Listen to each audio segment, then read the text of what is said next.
2, 3, 144 contrats d'une seule journée pour cette salariée du privé. Le cas de Nathalie Laplanche n'est pas isolé. 75% des contrats signés en France aujourd'hui sont des CDD de moins de 3 mois, des contrats courts. Des moments d'incertitude. Forcément. Forcément. On ne sait pas de quoi est fait demain. Un crédit, c'est pas possible. Des vacances aussi, c'est pas possible non plus. Parce que forcément, vous travaillez. Il y a même le CDD d'un jour renouvelable à l'infini. La norme dans l'hôtellerie ou la restauration et le spectacle.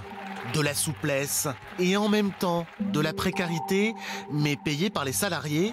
Pendant la campagne présidentielle, Emmanuel Macron l'avait promis. Parce que c'est notre projet! Il faut réformer, voire punir les abus.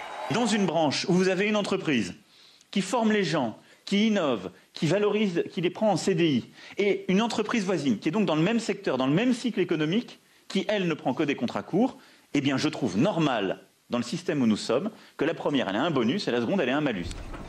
Depuis 4 mois, syndicats et patronat sont donc forcés de se mettre à table et négocier un accord, un round d'observation.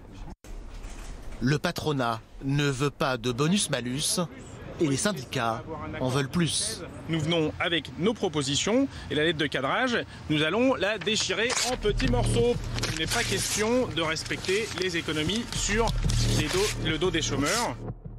Résultat, la réforme de l'assurance chômage est bloquée et la ministre du Travail menace de siffler la fin de partie. On a créé un système, des règles, qui du côté employeur comme salarié font que il y a des employeurs qui ont commencé à dire mais finalement la personne a l'assurance chômage et moi je l'appelle, vous pouvez venir demain?